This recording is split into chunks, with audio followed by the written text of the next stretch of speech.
Good morning. I'm very happy I didn't trip as I came up those steps.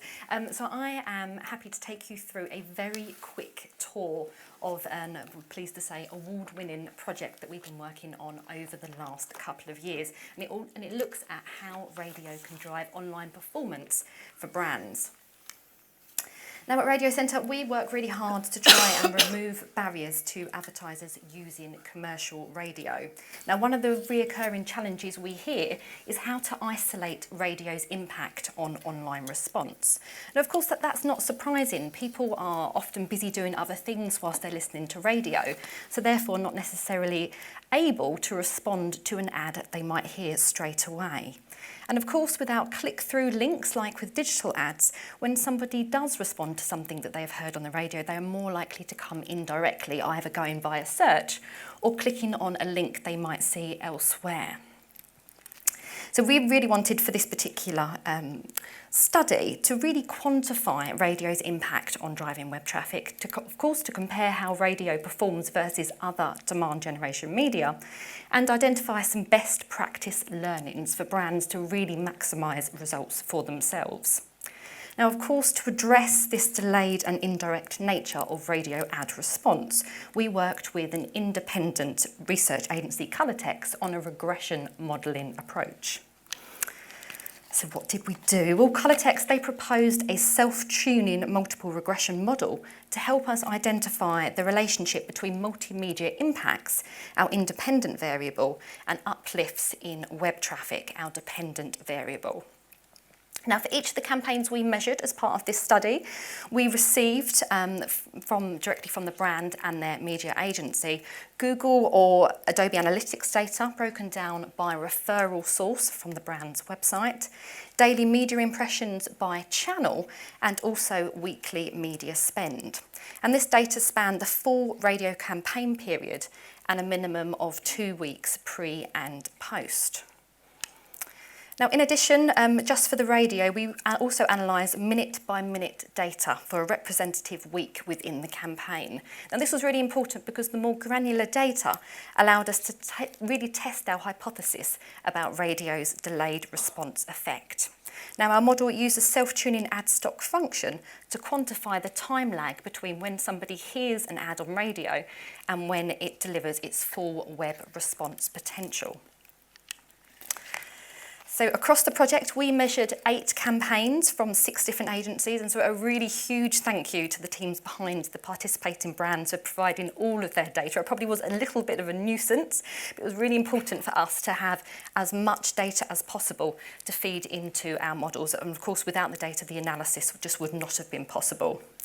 Now, this self-selecting sample, it consists of a really interesting range of businesses, together spending a not insignificant £21 million on demand generation media during the campaign period. And all of the ads had a very clear remit of wanting to drive web traffic to the brand's website. Now, it's important to note within this study, pay-per-click spend and impacts have been excluded, and of course that almost exclusively relates to converting demand created by other media. And finally, to obtain optimal statistical significance, we combined radio and digital audio impacts in the model, as well as TV and BVOD. And for simplicity, we refer to total audio effects as radio, and this feels appropriate because the radio impacts represented over 92% of the total audio impacts and spend, and of course radio is clearly the main driver of audio reach. Now, some of you may be questioning, it's fine, I'll let you off, the robustness of this analysis because it is based on just 8 campaigns. However, it's important to acknowledge that what perhaps this sample lacks in breadth, it more than makes up for in depth of data. As across all of these campaigns, the models analysed over 7.2 billion media impressions against 195 million web sessions, demonstrating really highly significant results from a statistical perspective. So based on this big data, combined with the passive nature of the data sets, we present these findings confident in the knowledge that they are neutral, fair and representative of how demand generation media, and of course radio in particular, exert powerful effects within the performance marketing mix. Okay, on to the findings. Let's start with the most crucial. How traditional attribution analysis massively underestimates radio's value within performance campaigns. So this is my favourite of all the findings. I have a favourite graph. It is this one, and it's derived from our analysis of that minute-by-minute web session and radio impacts data. Now the chart shows the cumulative build of effect of an average radio spot delivered by hour following its transmission, and it's expressed as a proportion of its total potential web response. And why I love this chart so much is it really clearly supports the hypothesis that radio advertising takes time to deliver, on average 21 hours in fact.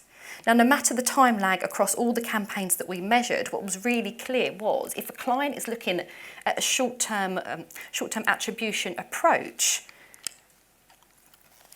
they would be massively underestimating radio's value to the tune of around 92%, as only 8% of a radio spot's full potential, web response potential, is delivered within the first 20 minutes following transmission. Which of course begs the question, how effective is radio really if you were to measure it properly over a longer period of time? So to answer that question, we needed to first understand the effect of demand generation media in general on web sessions. Now we saw, using our regression modelling approach, that incorporating predominantly offline brand building media helps online businesses to boost web traffic. And according to the regression analysis, demand generation media combined drove an average uplift of 38% in daily web sessions across all of those campaigns. Now this represented a total of over 30 million additional web sessions across all of the campaigns that we measured. So not small by any means, but how does radio perform within that? According to the same regression analysis, when its effect is accurately captured, on average, radio drove an uplift of 16% in daily web sessions across the campaigns measured. I think any brand would turn down an additional 16% of people visiting its website each day. Now this meant that radio accounted for over 40% of the total media-driven uplift in daily web sessions. Now to put this into further context, if you remember the spend data, radio including digital audio accounted for around 20% of the total media spend across these campaigns. So when you look at the 43 and you look at the 20 and compare, you get a sense of the cost efficiencies that radio advertising can really bring to performance-based media plans. But to fully understand the relative cost efficiency and the drivers behind it, you need to review the data at an individual campaign level, which is what we did. So we had a look and we compared how cost efficient radio was in generating these additional web sessions versus all other demand generation media combined within each of the campaigns. Now this analysis, it was really interesting and it revealed on average across all the campaigns, radio generated additional web sessions twice as cost efficiently as other media combined. However, as with any advertising effectiveness study, especially among a self-selecting sample, there was some variance in performance, as you can see here. But what we found was actually radio was more cost efficient than other media in driving this additional web traffic than the vast majority of those cases. Impressively, the best performing brand A down there, demonstrated cost efficiency 4.5 times greater than other media, over double our average, and 14 times better than poor brand G down the end there. So of course you're wondering what makes the difference, what made the difference between brand A and brand G in particular, and what are those controllable factors that brands can take away and really apply to their own campaigns to make them as effective as possible. Well, we saw that actually our top performing campaigns had two main traits. Firstly, they were planned at higher levels of weekly reach. And of course, this makes complete sense. If you've got high levels of weekly reach, you're expanding your pool of potential customers that can hear your ad and be likely to respond and visit your website. And secondly, those top performing campaigns, they had a consistent and distinctive use of audio brand assets and of course a very, very clear call to action. You think back to if people are very busy doing other things whilst they listen to radio, and so if the ad is very well branded, just hearing a few seconds of it, you instantly get a sense of who the brand is, and that was really helping to drive those uplifts in web traffic. And we were really pleased that these findings were consistent with other Radiocentre projects that we've run over the years.